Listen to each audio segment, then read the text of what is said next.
Okay, welcome to our fifth and last lesson on the proteins topic, the amino acids and proteins topic, which is about oxygen binding proteins. So this is a continuation of what we were talking about last time, thinking about protein structure and function. And with oxygen binding proteins, we're going to see a good example of how the structure of a protein can allow it to carry out its very important function. Okay, so this is what I'm going to be covering today. There's quite a lot, so I'm sorry if this is going to be a long time. This material is often split between two lectures on a Friday afternoon. But if it seems rather long, the advantages of this recorded format is that you can just take a break whenever you need. So I've divided it up into a number of different sections, and this is what I'm going to start off by covering. Okay, so I'm sure you already know this, but I thought I'd say by way of introduction. Oxygen. What is oxygen? Why are oxygen binding proteins important? Well, we all know that oxygen is present in the air. It's in the air around us. About 21% of the air that we breathe in is oxygen. Oxygen is soluble in water, but it's not very soluble because it's a non-polar molecule. So a, a, a solution with oxygen dissolved in it is less than 1% oxygen. Oxygen is essential for metabolic processes, especially the processes that are using or making or taking energy from fuel molecules. So you'll be learning more later on as you study more metabolism about the reactions that are necessary to release energy from energy sources. Oxygen is necessary for that process. So it's necessary for our cells to carry out the processes that they need to gain oxygen and therefore to continue the processes of life. Small or very inactive organisms, some invertebrates, can get enough oxygen into their body by passive diffusion into their cells. But we've seen that oxygen is not very soluble, so not very much oxygen can dissolve through the watery part of cells to actually provide oxygen in an organism. So a large organism, a multi-celled organism like a human being, has to find other ways of getting the oxygen to their cells that it needs. And this is what humans do. I'm sure you all know about the circulation system, that we breathe air into our lungs and the oxygen in that air is transferred to the blood where it's pumped around the body by the action of the heart, and the blood flows through the blood system. We have a system of arteries and capillaries and veins that allow the blood to go to all the different parts of our body. Okay, I'm sure that you already know all about that. So, in the blood, we have hemoglobin, and hemoglobin is the molecule that is important for delivering oxygen to cells in vertebrates. So the hemoglobin binds to oxygen in the lungs or in other animals, in the gills in fish, or at the surface of the body for some invertebrates and some other creatures. The oxygen binds to the hemoglobin and is carried to the other tissues where it's needed. And the hemoglobin is contained in red blood cells or erythrocytes. And here is a micrograph, a picture taken through a microscope of normal red blood cells. You can see that they're a flat shape and they're often described as a biconcave disc. They have a sort of hollow in the center.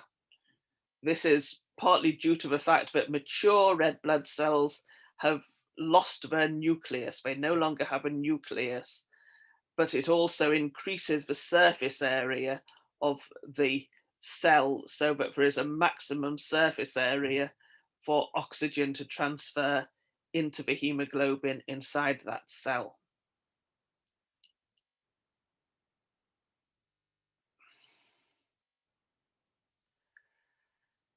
Okay, so red blood cells are red because of the hemoglobin in the cells.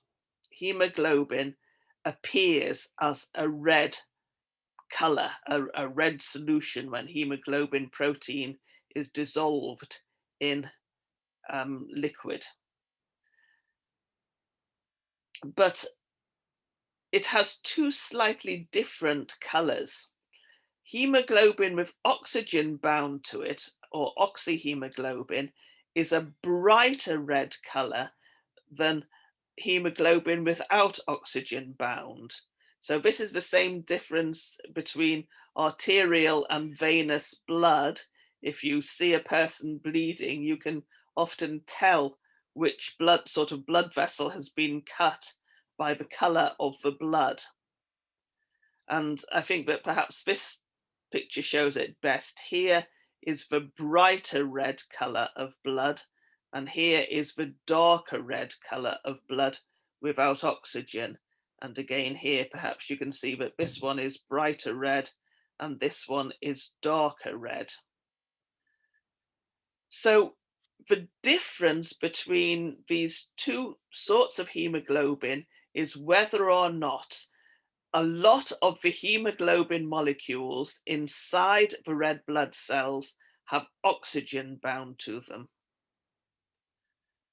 If we actually look at an absorbance spectrum, that's the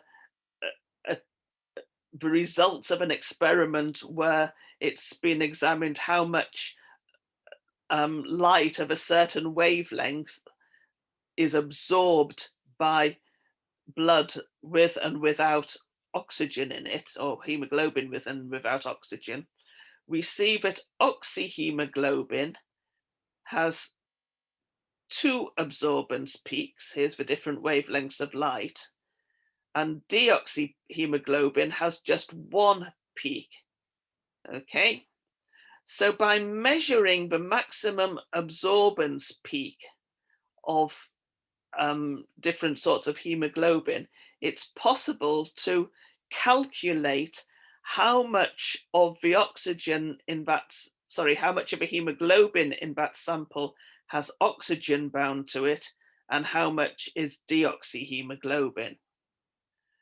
And this fact has been made use of to develop a medical instrument called a pulse oximeter. And if I was actually with you in class, I would like to bring one of these and show it to you. It's a very useful medical instrument. It's just a little device like this. It is relatively cheap. It doesn't cost so very much. And it clips over a finger. So a patient can place their finger inside here and it sort of clips down on the finger and shines a light through the finger and measures the absorbance of that wavelength of light and uses that to calculate the oxygen saturation of the arterial blood in that patient. Okay, and here you can see that there's a readout of how saturated the blood is. So this particular person is indicating 97% oxygen saturation in their blood. So I'm mentioning this, it's partly because it's relevant to what we're going to be talking about with hemoglobin, and it's usually of great interest to those of you, especially studying medicine. But I'm also mentioning it right now because this device has been found to be very important in monitoring patients who are suffering from COVID. You'll know that this is our big problem in the world at the moment. So in patients who are suffering from COVID badly, their lungs become compromised and they are not able to take in as much oxygen as they should do. So one of the big problems is that they can't breathe, they're gasping for breath, they need to be treated with oxygen. And this little device can measure a patient who is heading in that direction before they become so bad. So in some places, it's even been recommended that individuals at home keep these little pulse oximeter devices to monitor their own oxygen if they become so ill.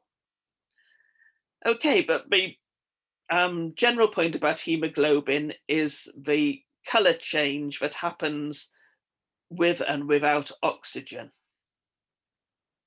Okay, so any questions on that? You know the routine by now, do ask on the forum.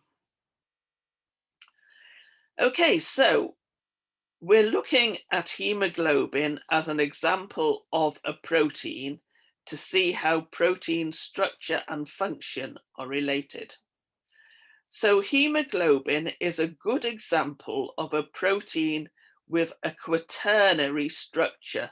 You've seen this diagram many times now. So hemoglobin has 4 subunits, 2 of which are similar, 2 alpha subunits, and 2 more similar ones, 2 beta subunits, but the alpha and the beta subunits are different to one another. Hemoglobin is also an example of a protein whose quaternary structure includes a prosthetic group. A part of the protein is something which is not made of amino acids. And in the case of hemoglobin, it's a group called heme, and which has an iron in the center. So hemoglobin is a metalloprotein. It has a metal as part of its structure. Okay, so I don't know if this will work for you, but this is another way of seeing molecules. It's called a stereo pair. And here are 2 models of hemoglobin, space-filling models, that are taken from slightly different angles. So if you stare at the white part in between and sort of unfocus your eyes, you might see the 2 images here sort of sliding together and becoming one image. And if that happens, it should look as if it's a 3-dimensional image. You should see some of it looking as if it's coming out towards you and some of it going away from you. If you can see that, pay particular attention to this central part, the hole in the middle of the molecule. We'll be talking about that later. So I'll let you pause the video now and just try that for yourself. But now I'll continue. Okay, so the next thing I'm going to show you is a video. I'm going to be using parts of this video through this lecture just to illustrate and introduce us to different aspects of hemoglobin.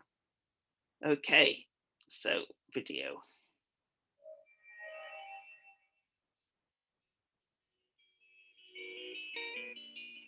Hemoglobin is made up of globin proteins and an iron-rich compound known as heme. It is found in red blood cells and is involved in the transport of oxygen around the body. Red blood cells do not have a nucleus, increasing the amount of space for hemoglobin. There are approximately 300 million hemoglobin molecules in each red blood cell. Okay, notice that number, 300 million hemoglobin molecules in every red blood cell.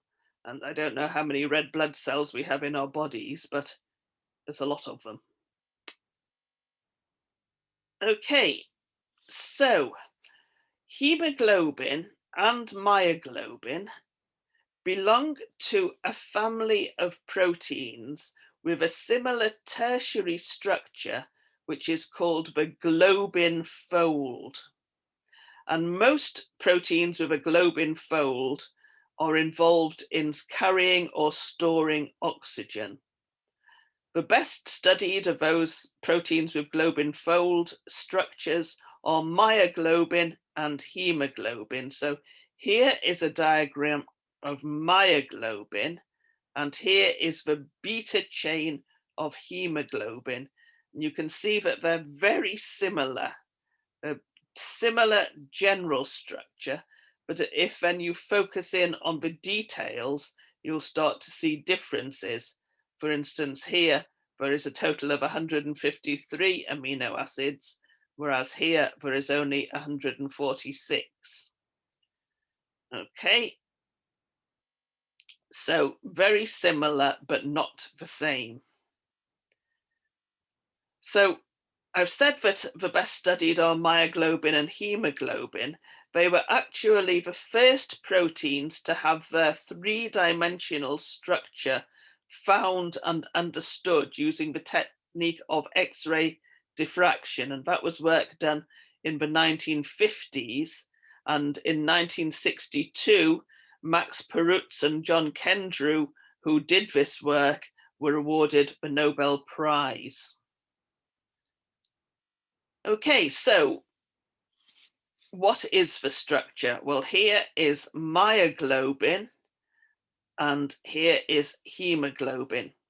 And I hope the first thing that you notice is that hemoglobin is bigger than myoglobin. Okay, and if you're looking carefully, you will see that that's because while hemoglobin, we've already seen, has 4 subunits in its quaternary structure, myoglobin is a single subunit by itself. It's just one polypeptide chain. It doesn't have a quaternary structure of different subunits. Okay, so you can look carefully and see other similarities of the way that the alpha helices are folded up together in quite a similar pattern. And of course, both myoglobin and hemoglobin have the heme prosthetic group as part of their structure.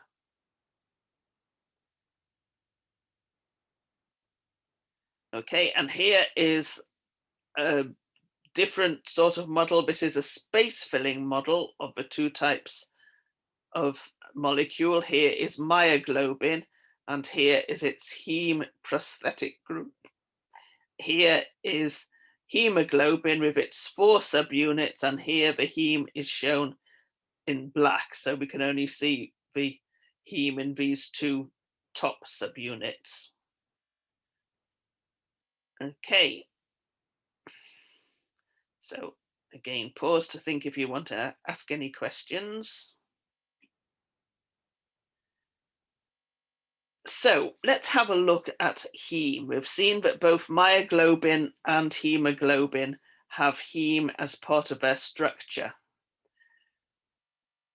So heme is referred to as a prosthetic group, and you'll remember that a prosthetic group is part of a protein which is not made from amino acids or is not a polypeptide. And the function of heme is to reversibly bind oxygen. So heme is an organic ring structure, a complex organic ring, but each of these is a pyrrole ring, and there's a number of pyrrole rings joined into a higher ring structure. And altogether, this ring structure is called porphyrin. And porphyrin is quite a flat chemical structure. So it's flat or planar like that, but we're looking down from the top at the moment. So we're seeing the side, the top view, top-down view of the heme group. And the important thing to notice is right up the middle here is an ion, okay? An Fe atom, which is in an ionized form. Okay, so heme with an ion at the center. So here is another diagram, and here we've sort of slightly twisted it round, so we're not quite looking from the top, we're looking sort of from an angle so that we can see what's happening above and below the flat structure of the heme. So iron, I hope that you can remember from your chemistry, can make 6 bonds. This iron is in the ferrous iron form. It's Fe2 plus. It's an iron ion. Okay, I found that quite difficult to say. An iron. So the iron can make 6 bonds. 4 of those bonds hold it in the porphyrin ring. Okay, the bonds go to these nitrogens, which are part of the porphyrin ring. A 5th bond goes to a nitrogen which is part of a histidine amino acid in the globin protein. Okay, so there is a histidine position just below the heme group, and the iron makes 1 bond with the nitrogen on the R group of the histidine.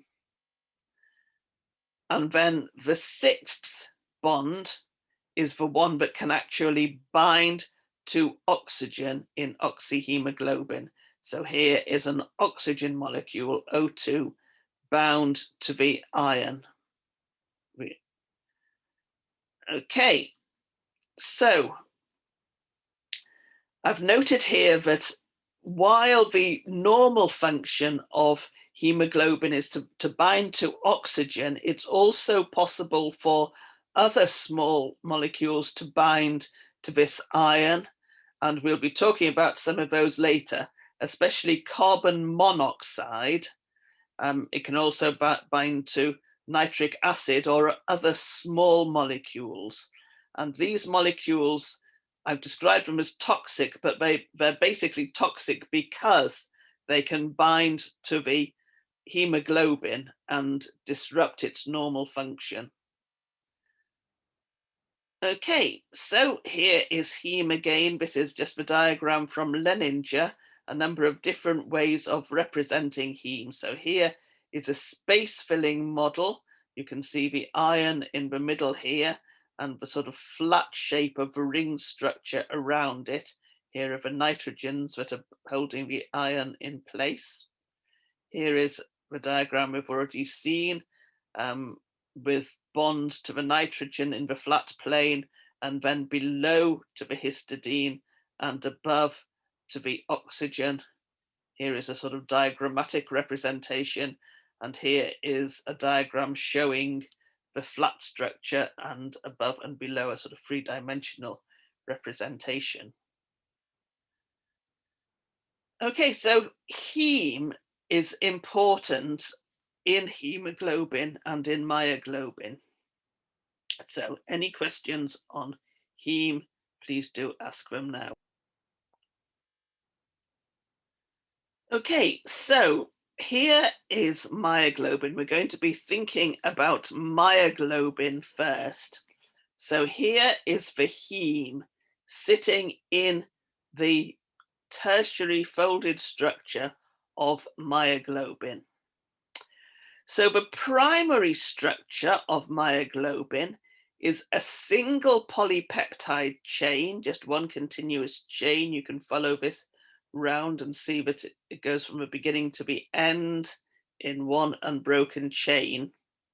It has 153 amino acid residues and 1 heme molecule. Its secondary structure has 8 alpha helices. So you can see those indicated here. Here's a large alpha helix. If you go around and count, you can find 8 alpha helices there altogether. So about 78% of the amino acids in myoglobin are involved as being part of an alpha helix. As I've already said, its tertiary structure is called a globin fold. So the particular arrangements of secondary structure, the way the alpha helices are folded together, is the globin fold. And it's a globular protein, so I hope you remember what that means. It's soluble. Myoglobin is found in muscles, especially in heart muscle and skeletal muscle, and its function is to transport oxygen, to help the oxygen to diffuse through the muscle tissue. It's a transporter of oxygen. In some mammals, especially diving mammals, mammals which dive underwater and stay underwater for a long time, they actually are able to store oxygen in their muscles using reserves of myoglobin. So it happens that when myoglobin was first investigated, it was actually whale muscle that was used as a source of the myoglobin. So they actually investigated whale myoglobin. So if you read older textbooks, the textbooks will tell you that the function of myoglobin is to store oxygen in muscle. We now know that that's not the case for a human being. We don't need to store a lot of oxygen in our muscles because we don't stay underwater without oxygen for a long time. So in humans, it's an oxygen transporter, but in some mammals, it's an oxygen store. Another important function of myoglobin is to detoxify nitric oxide, which is produced by cells as a byproduct of metabolism. So that the nitric oxide can bind to the myoglobin, and the myoglobin holds that toxic nitric oxide in an unharmful state where it can't go away and get involved in other chemical reactions which would be harmful to the cell. Okay, so here is a binding curve, an oxygen binding curve for myoglobin. And you're going to be seeing a number of curves like this today. So please understand what we're seeing. Here is an axis which represents the saturation of the molecule we're talking about, in this case myoglobin, with oxygen. So a number of different textbooks show it differently. This one shows it going between 0 and 1. Others show it as between 0 and 100%. And here is an increasing oxygen concentration outside the molecule. So what we're measuring is at increasing concentrations of oxygen, how much of that oxygen is taken up by the oxygen binding protein. So for myoglobin, you can see that going from 0 oxygen here to a very small amount, maybe 1 or 2%, and up here maybe 10 or 12%, very low partial pressures outside oxygen concentrations, myoglobin very efficiently binds to that oxygen. So under most conditions of oxygen saturation, all the oxygen binding sites on myoglobin are filled. But if the oxygen concentration drops to very low levels, the oxygen that's bound to the myoglobin will be released. You'll recognize that this shape of curve is a hyperbolic curve. Okay, so if we think of coming down in this direction, if we think of decreasing oxygen pressure, most of the time the oxygen will stay bound to the myoglobin, but when it gets down to very low levels, the myoglobin becomes less saturated, therefore it's releasing the oxygen that's bound to it. And of course, once it's released from the myoglobin, it becomes available for other cell processes. So if we think of this perhaps as myoglobin in a muscle that's exercising, while there is enough free oxygen available in that muscle for the metabolic processes to allow that exercise to continue, the myoglobin will hold on to its oxygen. But when the oxygen that's free in the cell is used up and the oxygen saturation outside, the oxygen partial pressure is decreasing, the myoglobin will start to release its oxygen, so it will provide oxygen when all the free oxygen in the muscle cell has been used up. Okay, so myoglobin acting as a way of helping oxygen to be passed through and released where it's needed, especially in exercising muscle. Okay, any questions? Okay, so that's what we've talked about so far. I'm going to go on to talk about hemoglobin next. Okay, so hemoglobin, very similar structure to myoglobin. This is its primary structure, a single polypeptide chain for each subunit. So altogether, it's a tetramer with 4 polypeptide chains. 2 alpha hemoglobin chains, which have 141 amino acid residues, and 2 beta hemoglobin chains, which have 146 amino acid residues. And altogether, each hemoglobin molecule has 4 heme molecules, 1 on each polypeptide, 1 in each subunit. Its secondary structure again has a lot of alpha helices and no beta sheet. So the alpha subunits have 7 alpha helices and the beta subunits have 8 alpha helices. So I'll just say a word here. Please don't get mixed up between your alphas and your betas. Some people have told me that alpha hemoglobin has alpha helices and beta hemoglobin has beta sheets or even beta helices, some people have told me. Please, the alpha and beta are being used in different ways here, okay? Alpha helices we've looked at are parts of secondary structure. Alpha and beta is the way of differentiating the 2 sorts of hemoglobin subunit, and we'll be meeting some more soon with different Greek letters. Okay, so the tertiary structure of hemoglobin, again, each subunit has a globin fold and is a globular protein.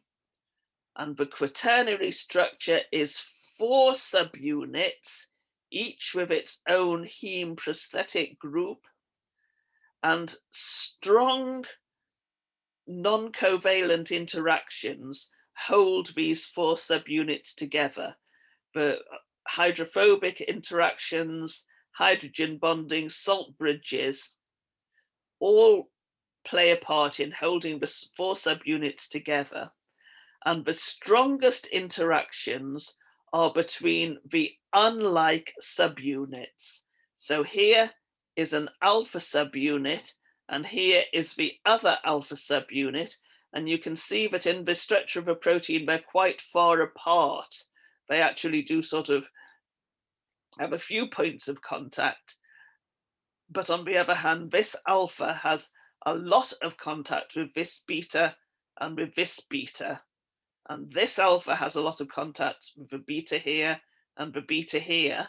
But again, the two beta subunits are quite far apart and don't have much contact with each other. Okay, so alpha and beta interactions are the most important ones for holding the quaternary structure together. So the function of hemoglobin, we already know, is to bind oxygen by associating it with the iron, Fe2 plus iron of the heme group. A hemoglobin molecule binds one oxygen molecule, or O2, for each heme group it has, okay? But each molecule has 4 heme groups. Therefore, it's able to bind 4 oxygen molecules for each hemoglobin molecule. Okay, remember, this is one molecule with a quaternary structure of 4 subunits. So it's 1 oxygen for each subunit, 1 oxygen for each heme group, but 4 for the whole hemoglobin molecule. Okay, so what happens when oxygen binds? Well, here is a diagram of the porphyrin ring with the iron in the center in deoxyhemoglobin with no oxygen bound and in oxyhemoglobin. So here we're looking at the heme group from the side, and you can see what a flat structure it is. When there is no iron bound, the bond between, when there is no oxygen bound, the bond between the iron and the histidine in the hemoglobin chain sort of pulls the iron down a tiny amount, but an important amount. So it's a little bit below the flat plane of the porphyrin ring. Do you see it sort of represented as being a bit below? When oxygen binds, the iron gets pulled back up. It's all to do with the electron orbits and repulsion and positives and negatives and so on. So the iron gets pulled back up into the plane of the porphyrin ring. And this pulling movement moves the histidine a tiny amount. Okay, so the histidine is pulled upwards slightly when oxygen binds to the iron. Okay, tiny movement, about 0.4 angstroms, but it's important. So this is a diagram of the whole hemoglobin molecule without any oxygen bound to it, deoxyhemoglobin, and with oxygen, or oxyhemoglobin. So I hope that you can see that these two diagrams look slightly different. There's a movement, a rotation of about 15 degrees in the polypeptide chain, all caused by that very slight movement of histidine pulling on one amino acid in the polypeptide chain, and therefore moving the whole polypeptide chain. So it takes a slightly different form. And when this happens to all 4 of the heme groups in the hemoglobin molecule, this is what we see. One thing you can notice is that this hole in the middle has more or less disappeared in this diagram. And you can see that the other subunits have moved slightly in relation to each other. Okay, So very small movement changes the overall molecular shape. So we're seeing a change in the quaternary structure, in the detailed way that the four subunits interact together when oxygen becomes bound to the heme groups in hemoglobin. Okay, and this is just an animation showing you this movement. So here is the oxygen, this little turquoise molecule going on and off here. Here is the heme of just one of the subunits. And when the oxygen binds, this pulling on the histidine pulls the polypeptide chain of this subunit, changes the shape of the whole subunit very slightly, and this change affects the whole of the protein. Okay, so remember we're thinking about protein structure and protein function. The function of hemoglobin is to carry oxygen.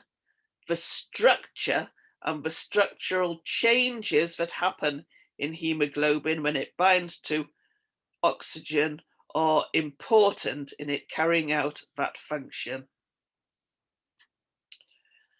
Okay, so here again is a diagram from Leninger of hemoglobin with oxygen bound and not bound. So here is deoxyhemoglobin with no oxygen bound. Here is oxyhemoglobin with oxygen bound to it. So again, you'll notice a difference in the structure, most particularly see that when the oxygen is bound, here is quite a large hole in the middle of this. I'm not sure how to describe this diagram. It's not quite a ribbon diagram, sort of a ribbon diagram. Here there's a large hole, and here there is a smaller hole. So when no oxygen is bound to hemoglobin, its quaternary structure is described as being in the T state. T stands for tense. So in the T state, hemoglobin has a lower oxygen affinity than when it's in the R or relaxed state. Okay, so this is a bit counterintuitive. It's the opposite way round to what you'd think. When there is no oxygen bound to hemoglobin, it's harder for oxygen to bind to hemoglobin than it is when there's already some oxygen bound to the hemoglobin. Okay, so if we go back to this moving model, it's easier for the oxygen to bind when another of the heme groups already has oxygen bound to it. Remember that there are 4 different heme groups. So if one of these has oxygen bound to it, it moves the quaternary structure of the hemoglobin and puts it into the R state. So more oxygen is now likely to bind. So binding the first oxygen is a difficult process. The deoxyhemoglobin has a lower affinity, but once some oxygen is bound, the other heme groups are more likely to bind the other 3 possible oxygens. Okay, so I'm sure that you've all got a lot of questions on that. I'm going to try and answer and explain better and show you why that's important as we go on. Okay, so this is what we've described in our list of things we're doing as allosteric interactions with hemoglobin and oxygen cooperativity. So I've just put in this definition of allosteric in case you haven't met this word before. It's a descriptive word, an adjective that we use in biochemistry that describes why altering the structure of a protein, a conformational change, a change in the shape of a protein, can be caused by a different molecule. And this change in shape changes the activity of the protein. So we've just seen that binding one oxygen molecule to one subunit of hemoglobin changes the activity of the other three subunits and makes them more likely to bind to hemoglobin. So this is an example of allostery. It's an allosteric interaction with oxygen. And allostery is an important concept in biochemistry and cell biology and molecular biology.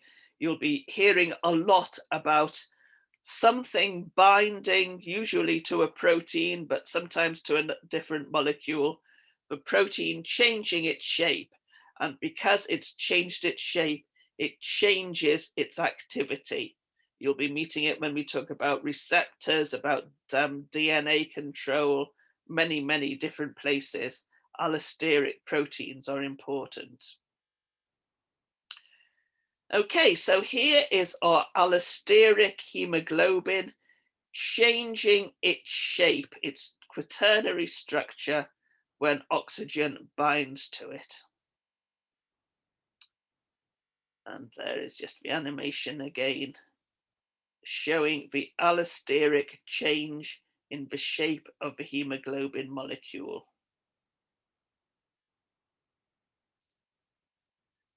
Okay, so another word that describes what's happening here is cooperativity. And again, this is an important concept in binding interactions. You'll be talking more about cooperativity when you look at enzyme function. So we've seen that if one heme group in hemoglobin binds oxygen, it then becomes easier for the other three heme groups to also bind an oxygen. Okay, they bind independently, but each one makes the next more likely to happen. So this is an example of cooperativity. Okay, so another video which will repeat with animations what I've been telling you. The structure of hemoglobin enables it to carry oxygen with high efficiency. It has a quaternary structure made up of 4 globin subunits, most commonly 2 alpha and 2 beta subunits.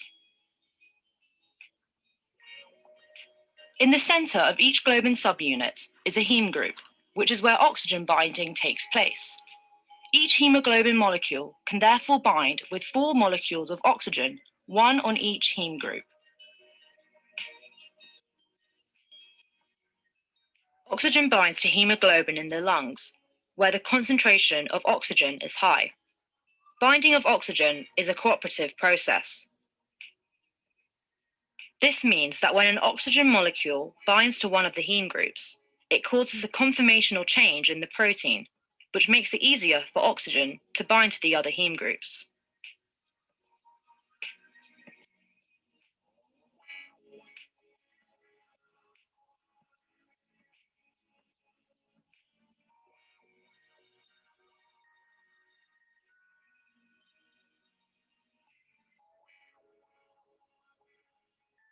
The cooperative binding process of hemoglobin is highlighted in the oxygen dissociation curve. This graph shows the partial pressure of oxygen, a way of measuring the concentration of oxygen, on the x-axis, and the percentage saturation of hemoglobin on the y-axis. The graph is sigmoidal or S-shaped.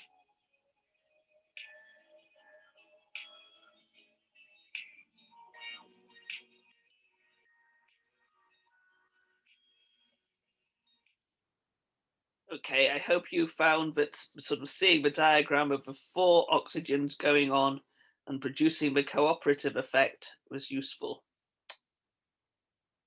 Okay, so here's just some shots from the video of what we've seen. And we've seen the binding curve. We've already seen the myoglobin binding curve. This is the hemoglobin binding curve, and it has a sigmoidal shape. So you'll remember for myoglobin, it was parabolic going up and across. For hemoglobin, it's S-shaped or sigmoidal. Okay, so let's look at some more binding curves. So here is hemoglobin that we've already seen, and here is hemoglobin. So remember that myoglobin holds on to its oxygen until we reach quite low concentrations. Hemoglobin, however, starts to release its oxygen at much higher partial pressure of oxygen. Okay, so by the time we get down to very low partial pressures of oxygen, hardly any is going to be bound to hemoglobin. It's all going to be released for use. On the other hand, at high partial pressures, when there's a lot of oxygen present, hemoglobin will bind to oxygen, and all four heme groups will be bound to oxygen on every hemoglobin molecule. Okay, so what does this mean for the function? Well, of course, high oxygen concentration is what we find in our lungs. When we're breathing in and out, we're taking oxygen into our lungs, and therefore there's a high oxygen concentration in our lungs. Low oxygen concentration is what we find in our tissues, in our bodies. So perhaps this sort of concentration in our bodies, if we are just sitting and resting, and becoming even lower when we're exercising. Okay, so as the hemoglobin carries oxygen through the circulatory system away from the lungs and to the tissues, it starts to reach areas in the body where there is less oxygen, and therefore the hemoglobin will release the oxygen that it's carrying. Okay, so it's providing the oxygen needed to the different tissues in the body. And the steepest part of its curve here is exactly the sort of oxygen concentration we find in the tissues. In other words, exactly where we need the oxygen is where the oxygen is released. And if you compare these two curves, myoglobin in the tissues is still holding on to most of its oxygen. Okay, myoglobin would not be a good choice as a molecule to carry normal oxygen for normal use around the body. It doesn't release the oxygen where the oxygen is needed in the tissues. It only releases them, its oxygen, but when the tissues have used up all the rest of the oxygen that might be available. And the difference between this activity, between this properties of oxygen release, is because of the sigmoidal shape of the oxygen binding curve of hemoglobin, which is because of the difficulty of binding that first oxygen to the hemoglobin molecule. Okay, so because we've got this lag in taking up oxygen, the oxygen is going to be released in the tissues where it's needed. Okay, so again here a comparison between tissues, But now we're thinking about the difference between exercise and rest. So here is the lungs. So if you imagine the a particular red blood cell with its hemoglobin inside, picking up oxygen in the lungs and being nearly 100% fully saturated. Okay. The red blood cell then moves through the body away from the lungs and releases some of its oxygen. And if it meets a resting tissue, perhaps somebody just sitting still in a lecture theatre listening to a lecture, it won't have released very much oxygen because that person doesn't need very much oxygen. However, if the person then stands up, takes some exercise, runs outside, runs fast to their next lecture because they're late, they're now exercising, their muscles need more oxygen to allow them to carry out more respiratory metabolism, to produce more energy, to give the energy for that exercise. And therefore, in exercising muscles, more oxygen is being released. Okay, so you'll see that the difference between resting muscle and exercising muscle is right on the steepest part of the oxygen binding curve. The oxygen is being released exactly when and how it's needed. Okay, so here is a comparison. Here again is the hemoglobin, as we've just seen. Here are the tissues. This is somewhere halfway between exercise and rest. And here are the lungs. So here is the hemoglobin sigmoidal curve, as we've just seen. Here is myoglobin, as we've already seen, not a good choice to release oxygen to normal tissue. It releases about 7% of its oxygen, whereas hemoglobin releases about 66% of its oxygen. The blue line here is an imaginary example of a hemoglobin, what hemoglobin would be like with its 4 subunits if there was no cooperativity. So you'll see that without cooperativity, we've again got a hyperbolic curve, but with a lower affinity for oxygen than myoglobin has. Okay, so even at high concentrations, even at twice the concentration we've looked at so far of oxygen, only about 75% of the hemoglobin binds to oxygen if there wasn't any cooperativity. Okay, so this molecule does not exist. There is no hemoglobin with no cooperativity, but this just emphasizes the importance of the cooperative oxygen binding between the 4 subunits of hemoglobin. Okay, pause for questions.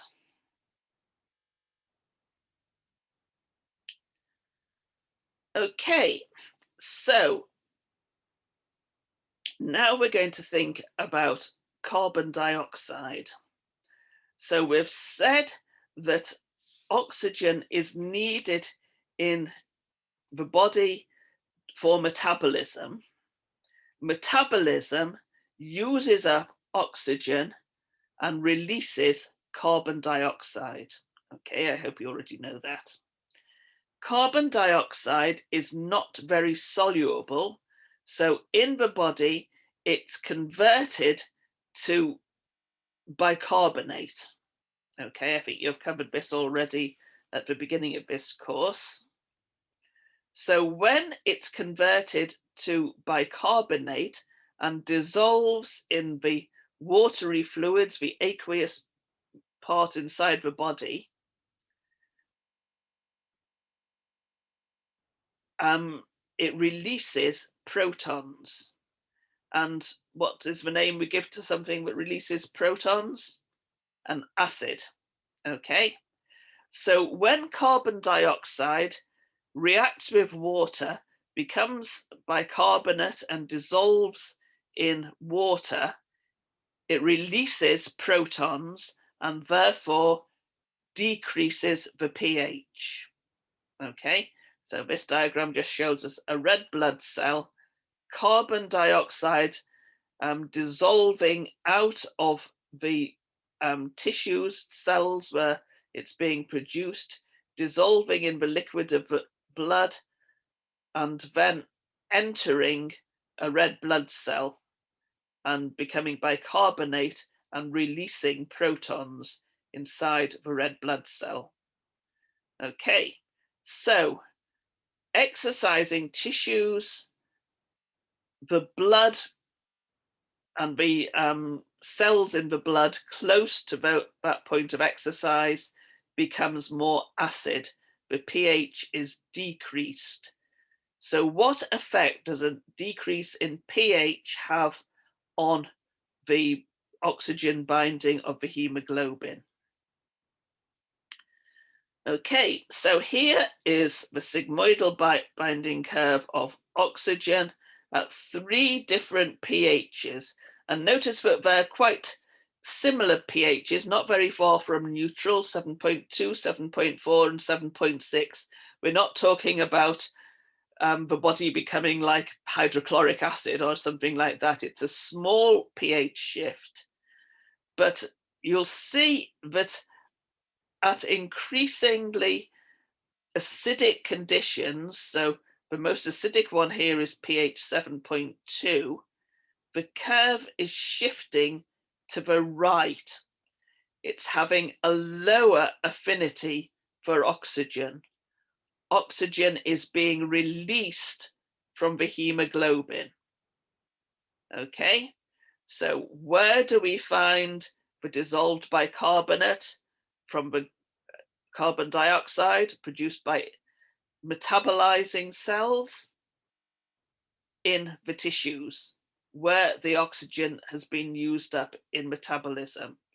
So again, this shifting pH effect causes oxygen to be released where it's needed.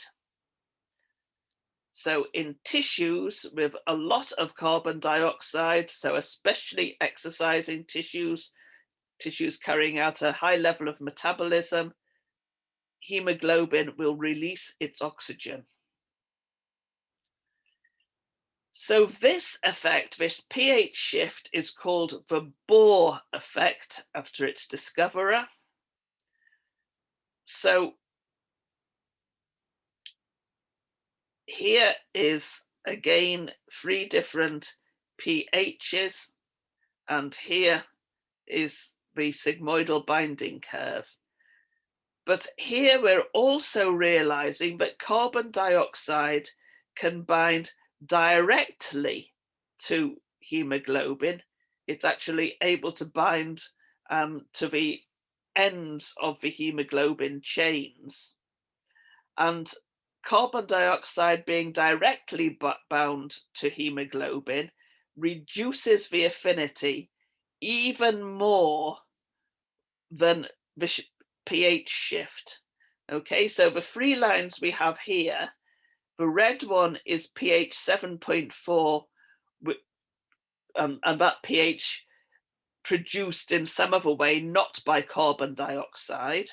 Okay, here the blue one is 7.2 with no carbon dioxide present, and here the purpley one is pH 7.2, so the same pH here, but with carbon dioxide present and therefore able to bind to the hemoglobin polypeptide chain itself.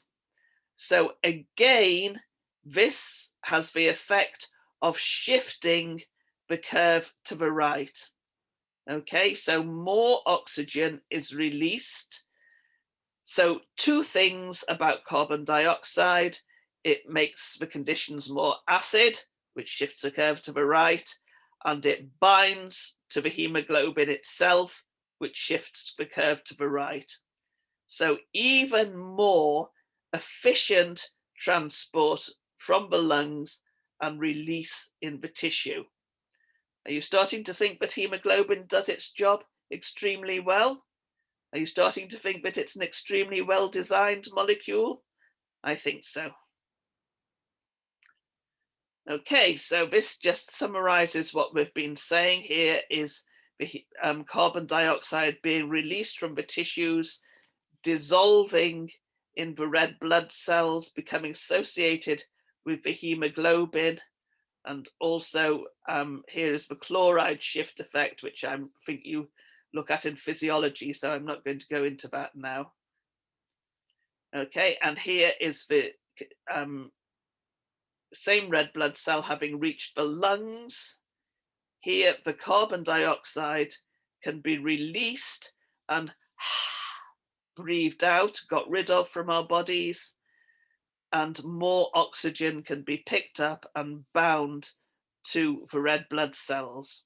So in hemoglobin, we see efficient oxygen transport from the lungs to the tissues and efficient carbon dioxide transport from the tissues to the lungs.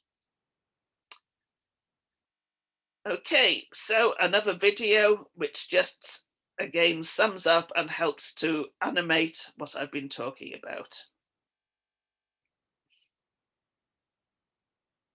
Once oxygen has loaded onto hemoglobin, it is transported by the red blood cells to tissues around the body and unloaded into cells which need oxygen for respiration. Carbon dioxide in the tissues creates an acidic environment, affecting the structure of hemoglobin and lowering its affinity for oxygen. A small decrease in the pH results in a large decrease in the percentage saturation of oxygen.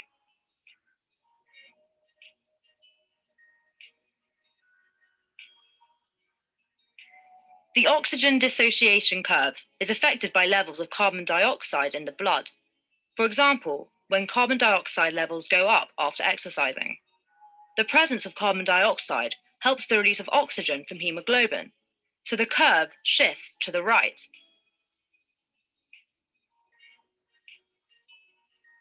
This is known as the Bohr effect.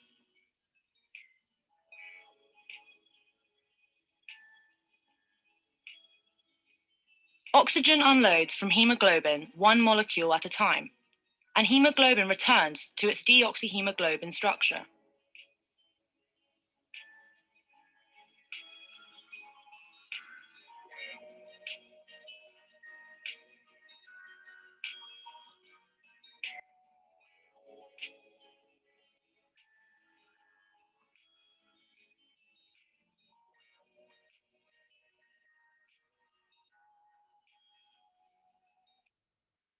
Okay.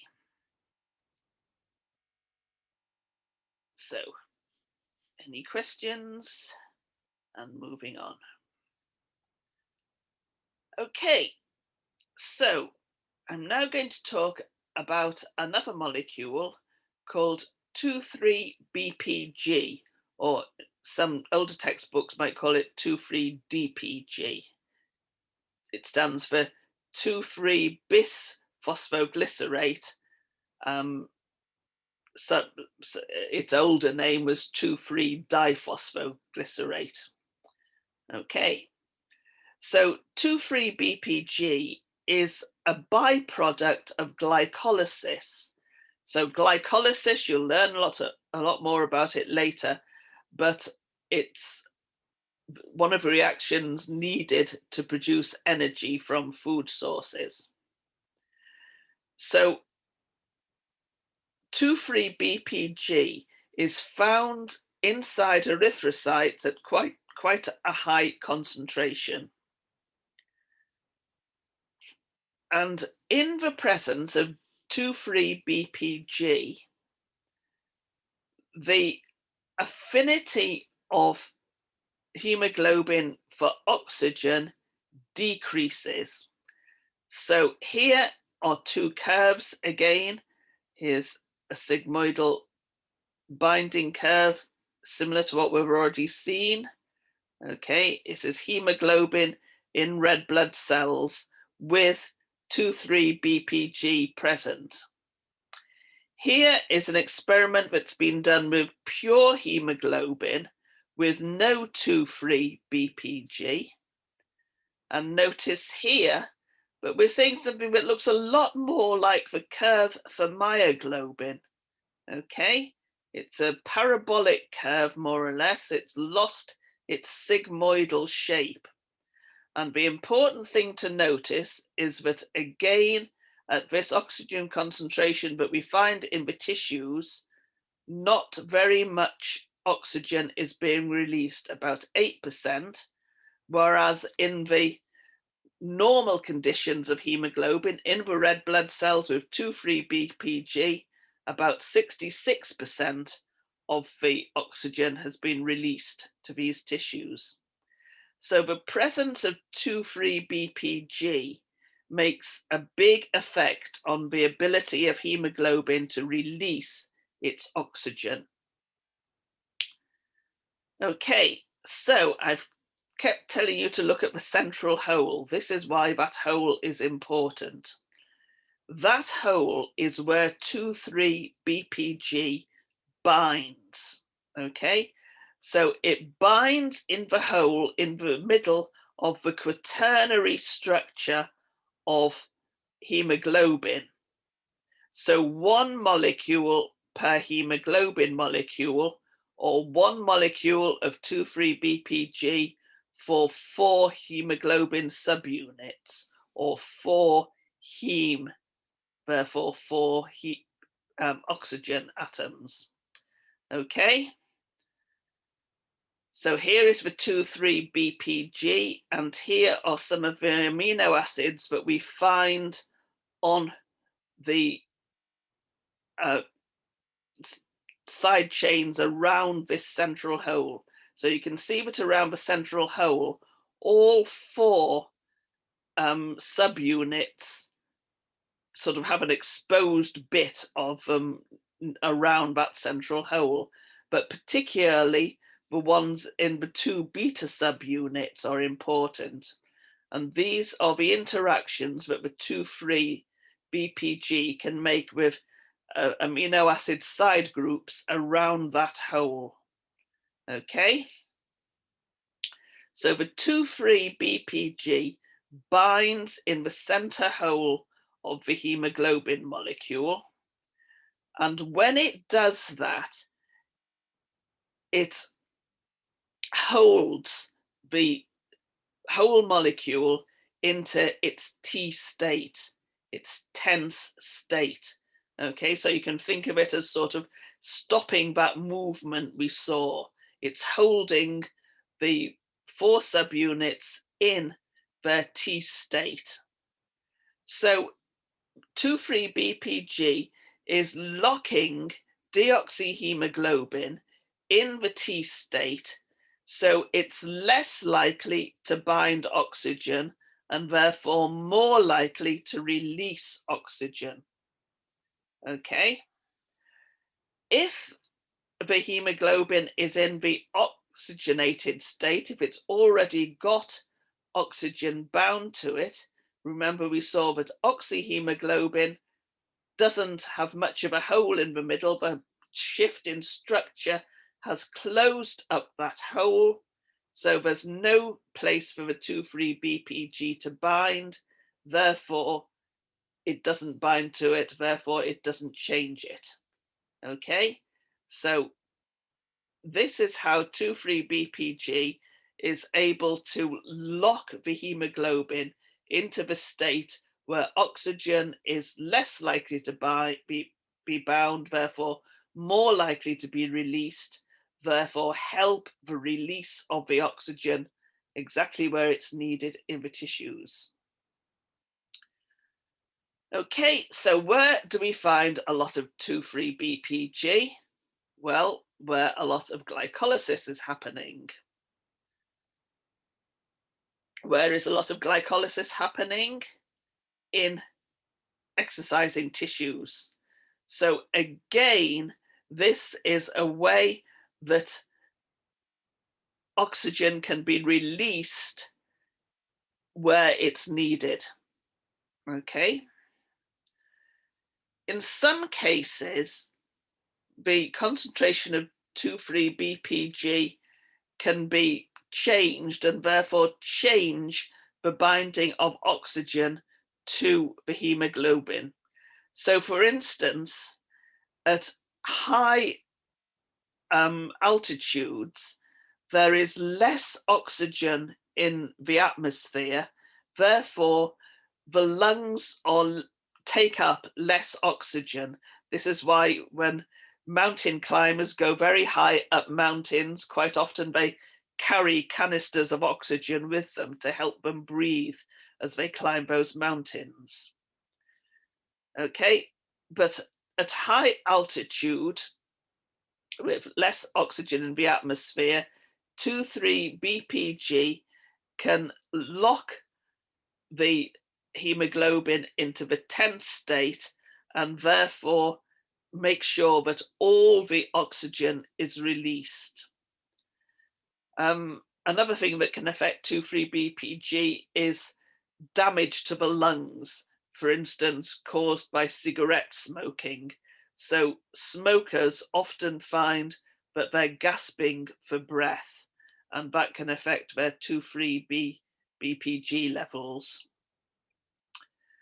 Okay, so we've talked about a lot of things that can affect hemoglobin oxygen binding.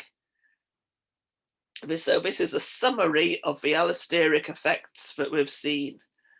Cooperativity, producing the sigmoidal curve, the pH, shifting the curve to the right at more acid pHs, carbon dioxide binding directly to the hemoglobin as well as the pH difference, shifting the curve to the right, 2,3-BPG, shift the curve to the right. So all these effects work together to make sure that hemoglobin releases oxygen in tissues and releases even more oxygen in exercising tissues. Okay, pause for questions.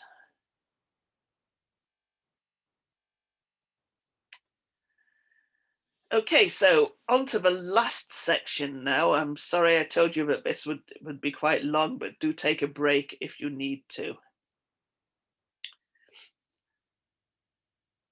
Okay, so we've said that hemoglobin has 2 alpha and 2 beta subunits. And that is true of most of the hemoglobin inside most of us, okay? And I think that we are all adults listening to this video. So our hemoglobin consists of 2 alpha and 2 beta subunits and is known as adult hemoglobin, or HbA, hemoglobin A for adult. So again, please don't be confused between the A here and the alphas. But we also have genes for other slightly different subunits. So there is a minor adult hemoglobin known as hemoglobin A2. So hemoglobin A2 has 2 alpha and 2 delta hemoglobin chains. There is embryonic hemoglobin with hemoglobin epsilon subunits, okay, and hemoglobin zeta subunits. So very similar to alpha and beta, but different enough and given different letters to describe them. Okay, zeta and epsilon.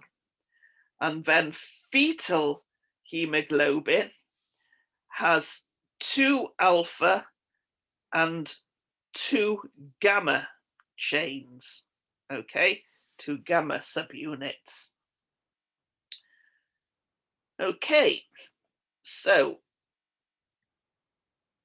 the question we're going to look at next is how can a pregnant mother with a developing child inside her deliver oxygen to that child? Of course, the growing child also needs oxygen for its metabolism as it grows and develops in the womb. So the fetus has a different form of hemoglobin to the mother. You can tell by the name, the fetus has fetal hemoglobin or hemoglobin F. So that's the one we saw here with two alpha and two gamma hemoglobin chains, subunits. Okay, so hemoglobin F is found as the major form of hemoglobin found in a growing fetus from about 2 months gestation time until about 6 months after birth. Okay, so after 6 months, adult hemoglobin starts to take over from the fetal hemoglobin. Hemoglobin F has different oxygen binding properties to adult hemoglobin. Okay, so here is a binding curve. Here is the curve that we've seen before, labeled here as maternal red cells. This is the mother's adult hemoglobin in her red blood cells. And here is the growing child's curve with the fetal hemoglobin in the fetal red blood cells. And in this case, you can see that there's a shift to the left. All the shifts we've seen so far have been to the right to make more oxygen be released. Here, we're seeing a shift to the left because fetal hemoglobin is able to bind oxygen at concentrations where it's released from adult hemoglobin. Okay, so here again, we're at the sort of concentration we find in the tissues, most importantly, in this case, at the placenta. So the mother's red blood cells traveling around the body reach the placenta and release their oxygen.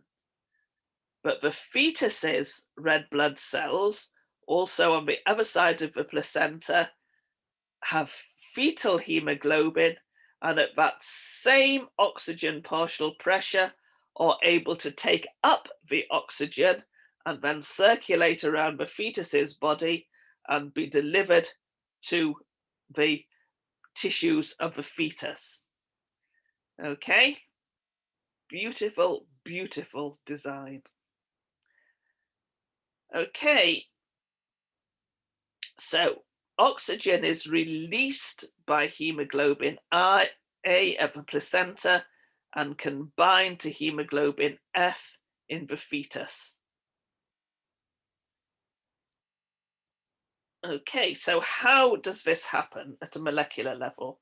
Well, I've told you that 2,3-BPG is important in the binding in the hole in the middle of the hemoglobin molecule and making interactions with a number of amino acids, especially in the two beta subunits.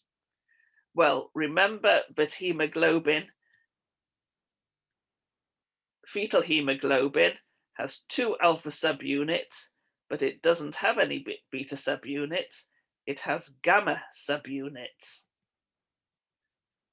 So in the gamma globin chain, these amino acids are missing. Instead of histidine at these two positions, there is a serine, and 2,3-BPG no longer is able to bind in that hole because it doesn't bind to serine. Okay, so 2,3-BPG does not play the same part in fetal hemoglobin because of a change, one amino acid change in the primary structure of the non-alpha hemoglobin subunit. Okay. Okay, so just a video which helps you to understand this again. A developing fetus also needs oxygen from its mother's blood. Fetuses and young infants have a different type of hemoglobin from adults.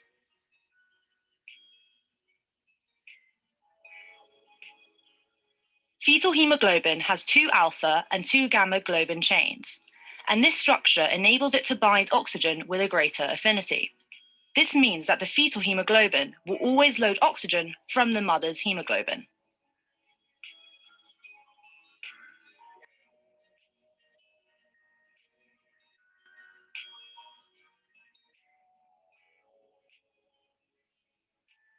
Hemoglobin is found in the red blood cells of most vertebrates and some invertebrates.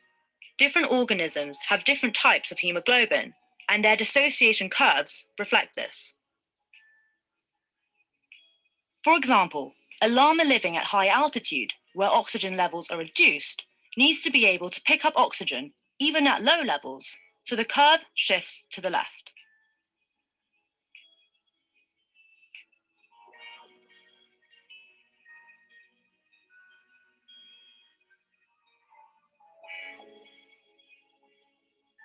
Okay, so again, that was just explaining about the fetal hemoglobin and also introducing the idea of high altitudes and different forms of hemoglobin at high altitude. So this animal, the llama, who lives high in the mountains in South America, has a form of hemoglobin which is somehow comparable to fetal hemoglobin.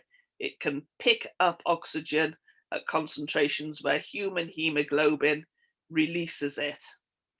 And actually, studies on human populations, but also live at high altitudes with low oxygen in the atmosphere around them, have found that some of those have genetic changes, genetic mutations that are advantageous, that have a similar effect and allow their hemoglobin to pick up oxygen at lower oxygen concentrations, even in humans. Okay. So the next thing I'm going to talk about is what can happen when hemoglobin goes wrong. I've been telling you how beautifully designed hemoglobin is, how efficient it is at doing exactly the job that it needs to do. However, as everything in this fallen world, things can go wrong. So, mutations can happen. I've just mentioned one mutation that can actually be beneficial and help people to live high in mountains, but other mutations can be not so good. And these are known as hemoglobinopathies. So over 1,000 mutations in alpha or beta globin genes have been found, and several hundred of these can lead to abnormal hemoglobin. Most of these are very rare, just a few individuals in the whole world, often related individuals, because mutations tend to run in families. Okay, but a big one that I'm sure you already know a lot about is sickle cell disease. So sickle cell disease has a clinical presentation, but a patient suffering from it has intermittent episodes of hemolytic anemia. And this is because a lot of our red blood cells have lysed, they've burst open, and released their hemoglobin into the bloodstream. So the person becomes anemic because they have less red blood cells than they should, and they have less red blood cells because the red blood cells have lysed, they're burst open. The patient also often has vaso-occlusive crises. This is where small blood vessels become blocked. And this can be very, very painful for the individual. And an individual suffering from sickle cell disease can have other side effects of this disease, like impaired growth, increased susceptibility to infections, and multiple organ damage. So this is just a micrograph showing normal red blood cells, as we've already seen, and then this is a sickled red blood cell. So this is what gives the disease its name, this crescent shape. It's the shape of a tool, for the sickle for cutting grain. So sickle cell anemia. Okay, and this is just a little animation that shows how small blood vessels can become blocked. The normal shape of red blood cell can move easily through small blood vessels, but this sickled shape can cause blockages, can build up into aggregates of these abnormal blood cells and actually block the blood vessels. Okay, so these are just some facts and figures from the World Health Organization. So sickle cell disease is found in most countries in sub-Saharan Africa. Of course, that includes Uganda. The highest prevalence of sickle cell trait is between latitude 15 north and 20 south, which is more or less exactly where Uganda lies, and can affect between 10 and 40% of the population in those areas on average. But in some parts of Uganda, it's been measured to be high as 45% of the people in some areas have sickle cell trait. And in countries where the trait prevalence is above 20%, so of course Uganda, the disease affects about 2% of the population. So usually when I teach this, I'm standing in a class with more than 200 people in it.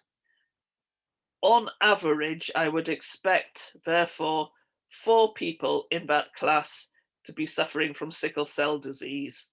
However, the sad fact is that because of these problems that people with the disease have, they don't usually make it to university. There have been some people with sickle cell disease, and very sadly, the year before last, we lost one of our students to sickle cell disease. Okay, so if we now think from the molecular level, what is happening?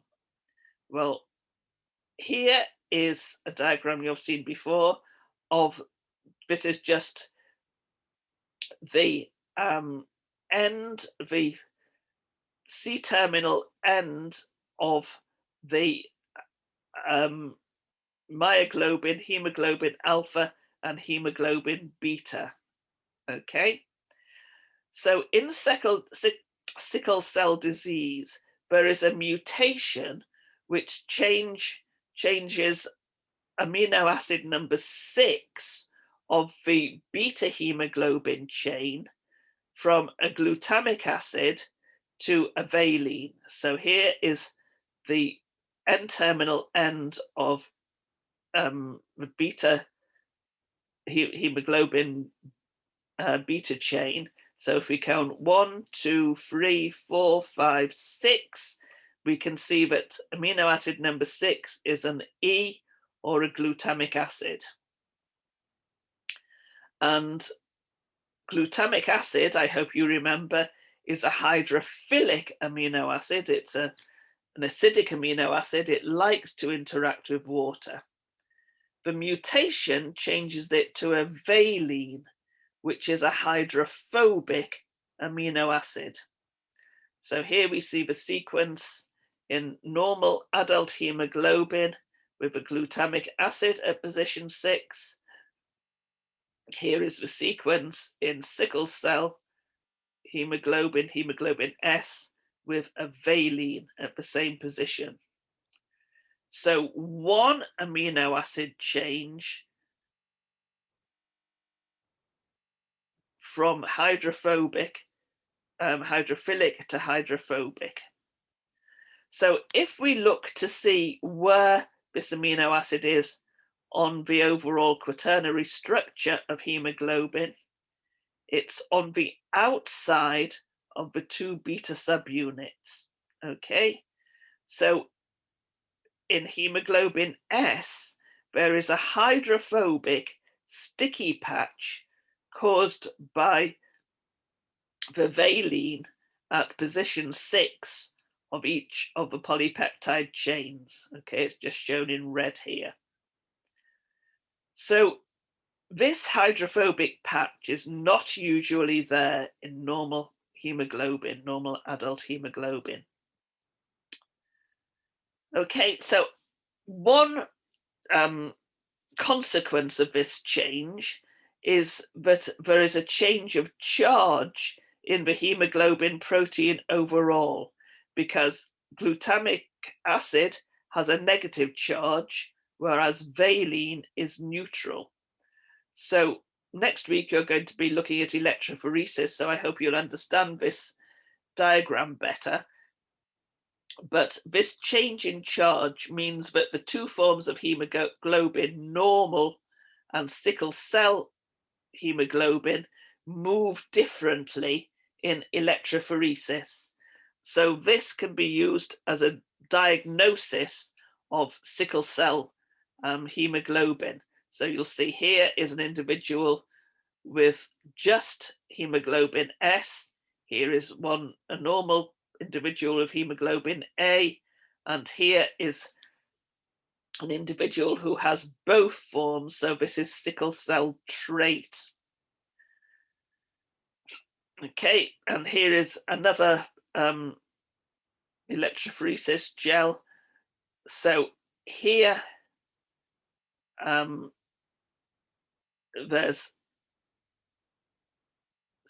here is the sickle cell hemoglobin. Here is the normal adult hemoglobin. And here are some various mixtures. So this is sickle cell and fetal hemoglobin. This is adult and sickle cell hemoglobin. This is adult and fetal hemoglobin. This is just adult. Okay, so you can see the difference in the different hemoglobins caused by this change in charge of the overall protein. So just to explain what I mean by sickle cell trait, I hope you're already familiar with this sort of idea. This is a classic diagram of autosomal recessive Mendelian inheritance. You've probably looked at this sort of thing already at A level. So here are two individuals who are parents, and each of these is a person with sickle cell trait. In other words, they have one gene with a copy of normal beta hemoglobin and one gene with sickle cell hemoglobin. Okay, and the same for the mother. So that means that if they have 4 children on average, one will receive 2 normal hemoglobin genes, beta hemoglobin, 2 will receive 1 normal and 1 sickle cell, and 1 child will receive 2 sickle cell. So these 2 individuals have sickle cell trait and can pass the disease on to their offspring. This individual does not have it, and this individual has sickle cell disease. All their beta hemoglobin is sickle cell, is beta S. Okay, so this map shows areas where sickle cell gene is found to a high level in the population. And I hope you'll know that Uganda is somewhere around here. Okay. In blue, it shows where malaria is very prevalent. Okay. And here in purple is where sickle cell and malaria are very present in those areas. Okay. And I think that you'll have already learned that it's been observed that there is a link between malaria and sickle cell anemia. So people with sickle cell trait, the people who have one normal and one hemoglobin S gene for their beta hemoglobin genes, are actually less likely to become very ill with malaria than people with normal adult hemoglobin. Okay, so the idea is that this helps to maintain a high level of sickle cell trait in the population, because people are less likely to die of malaria if they're carrying sickle cell trait. So why is that this link? Well, this is something that we can't answer easily yet. It's one of those things that has a that's being currently investigated. But one thing that's been found is that when a malarial parasite, Plasmodium falciparum, enters a red blood cell, the parasite itself carries out metabolism and uses up oxygen. So this change in oxygen tension makes the hemoglobin more likely to change shape and become sickled shape. Okay, so when the red blood cell is the wrong shape like this, it's more likely to be identified and taken up by macrophages and destroyed. Okay, so when the red blood cell with the parasite in it is destroyed, of course, the parasite itself is destroyed. Therefore, the person's immune system is better at protecting them from the malarial parasite, which is hidden away inside the red blood cell. It's better with a sickled shape than with a normal shape. Okay, that's not the only thing that's going on, but that is one of the things that seems to be going on and gives at least part of the explanation of the link between malaria and sickle cell anemia. Okay, so let's have a look at what's happening at a molecular level. So here again is the hemoglobin with the valine on the outside, the sticky patch, the hydrophobic sticky patch. Now, hemoglobin also has other hydrophobic amino acids on the outside, in particular a valine and a phenylalanine. And these are hydrophobic, and these are normally on the outside. And they form a sort of pocket that the hydrophobic valine can fit into. Okay, and remember, hydrophobic amino acids want to associate together. They want to get away from the surrounding water, and they do that by associating with each other. Okay, So what happens is that this sort of association, so here is the hydrophobic valine, here is the hydrophobic pocket. The valine fits into the pocket, but this one has another pocket, and another valine fits into it, and again, and again, and again. So now we're seeing chains of hemoglobin molecules lining up, associating with each other. And this is what it looks like in an electron micrograph. And here is an interpretation of this structure. You can see it's a sort of twisted spiral structure as these sort of line up and twist around each other. Is this reminding you of something? I hope it's reminding you of the fibrous proteins we've seen. So a single amino acid change, one change from a glutamic acid to a valine, has converted a soluble globular protein to an insoluble fibrous protein by a single amino acid change in primary structure.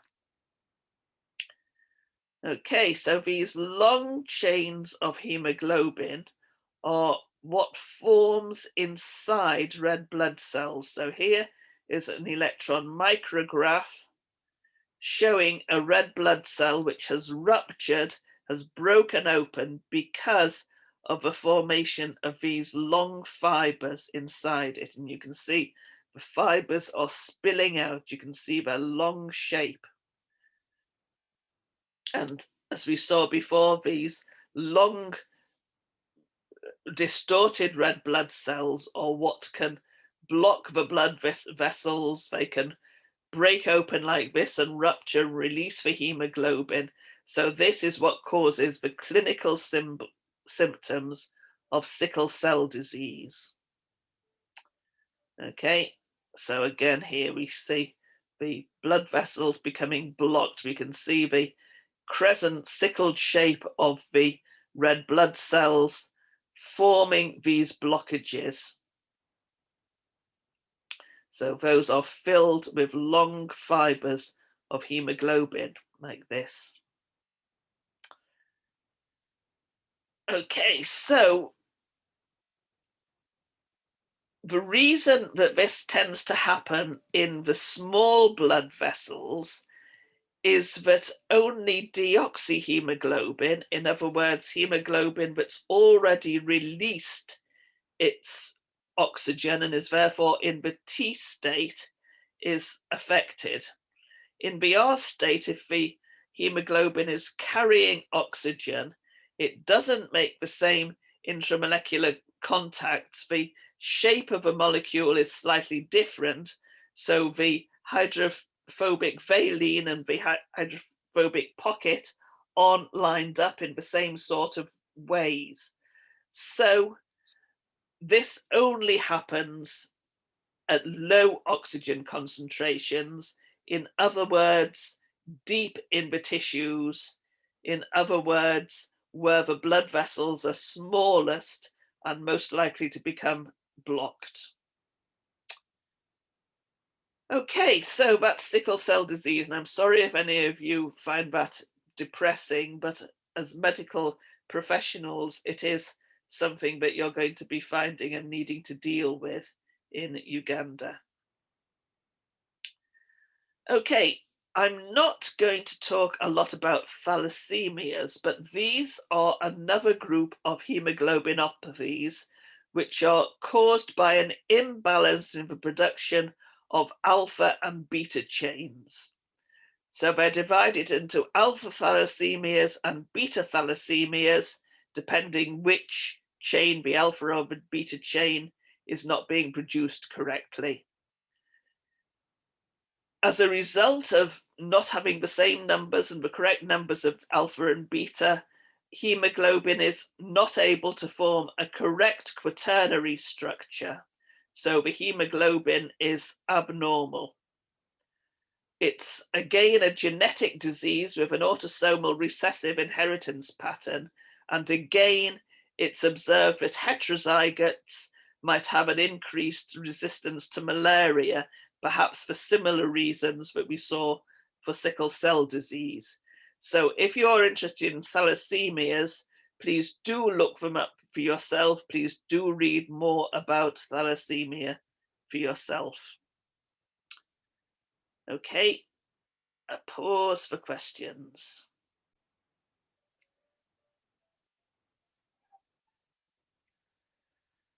Okay, so the next, and you'll be glad to know, last topic I want to talk to you about is carbon monoxide. So we've already seen that carbon monoxide is also able to bind to hemoglobin in the same place as the normal oxygen binds. So what is carbon dioxide? Well, sorry, carbon monoxide. Have I been saying dioxide? Carbon monoxide.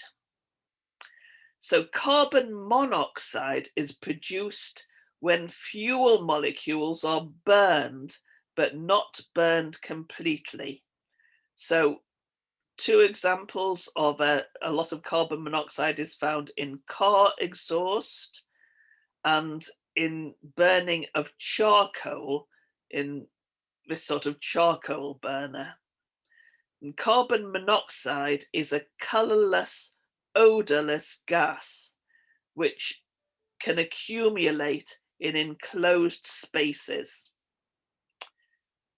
And charcoal, which has been burning, can continue to release carbon monoxide even after it seems to be cold. It can still be actually burning and reacting deep inside each piece of charcoal and releasing carbon monoxide. So carbon monoxide binds to hemoglobin in red blood cells about 250 times more strongly than oxygen. So in effect, this is irreversible binding. Okay, once a carbon monoxide molecule has become bound to hemoglobin, it's not released again. And of course, if the hemoglobin has carbon monoxide stuck at its oxygen binding site, it can't bind oxygen. It can no longer carry oxygen around the body. Okay, so here is a diagram of carboxyhemoglobin. Here is our heme ring again, our iron with its attachment to histidine, and here is carboxyhemoglobin attached to it. Okay, exactly the same place as the normal oxygen. So what happens when carbon monoxide is bound to hemoglobin? Well, here is our normal hemoglobin curve. You should be very used to seeing this now. And here is a curve for hemoglobin where 50% of the hemoglobin is bound to carbon monoxide instead of oxygen. So you'll see that only half the binding sites are available to bind oxygen. So only 50% of the normal amount of oxygen can be picked up in the first place. And then when we're looking at how it's released, the curve is shifted to the left. In other words, oxygen is less likely to be released where it's needed.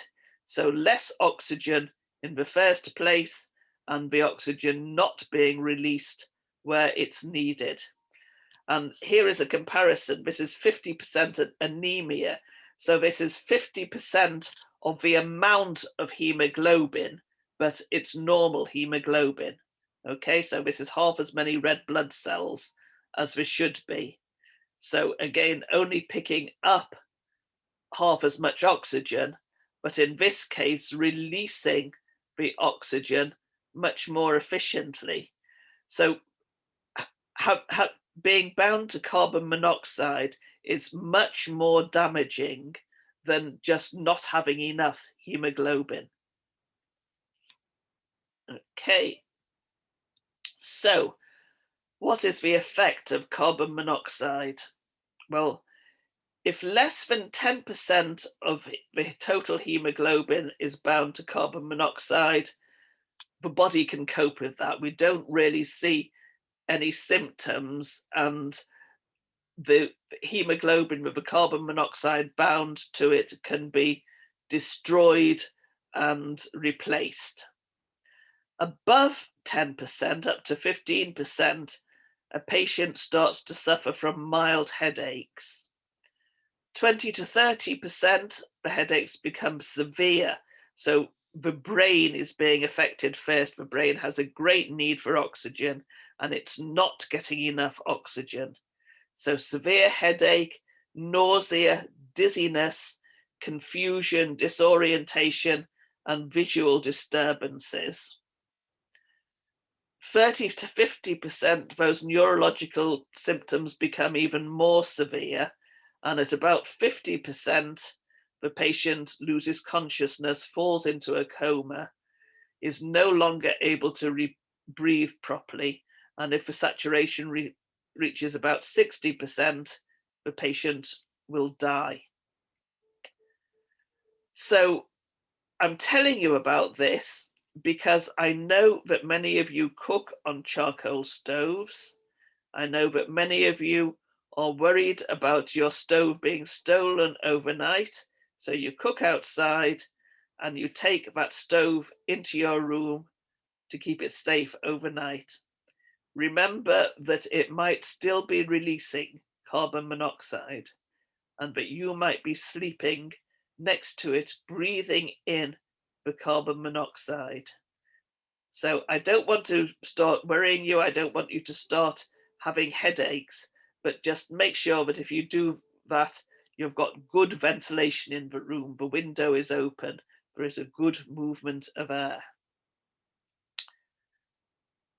Okay, so how is a patient with carbon monoxide poisoning treated? Well, the first thing, obviously, is to remove the source of the carbon monoxide. If it's charcoal stove, take it outside again, get rid of it.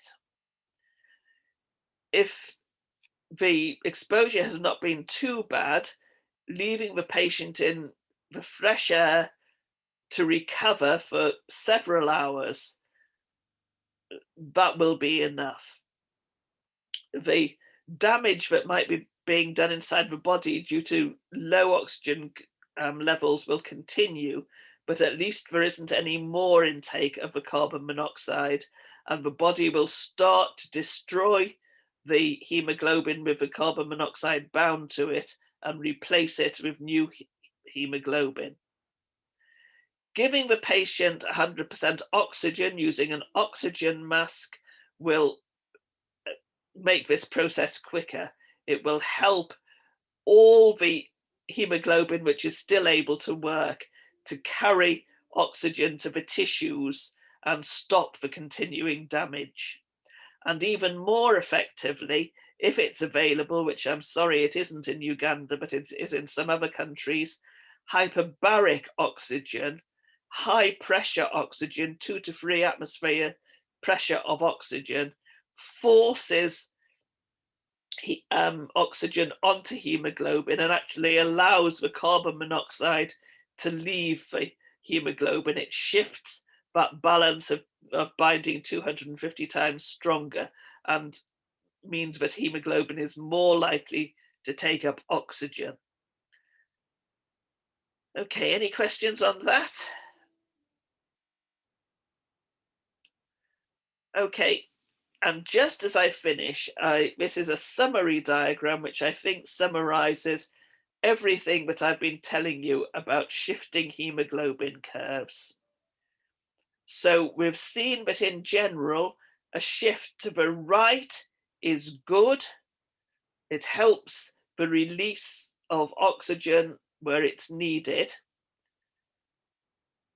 So this is caused by more acidic pH, decreased pH, increased carbon dioxide, increased 2,3 BPG, also increased temperature. I didn't talk about temperature, but again, increases in temperature is what we find in exercising muscles.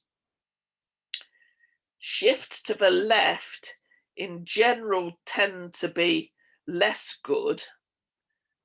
So we see the oxygen more likely to be held onto by the hemoglobin in these cases. So this can be associated with an increase in pH, a decrease in carbon dioxide, decrease in 2,3-BPG, or a decrease in temperature. But one time when the shift to the left is very important is with fetal hemoglobin, where the left shift means that the fetal hemoglobin can pick up oxygen at the placenta, and carbon monoxide on hemoglobin shift it to the left because it loses the cooperativity. It becomes a hyperbolic curve, if you remember.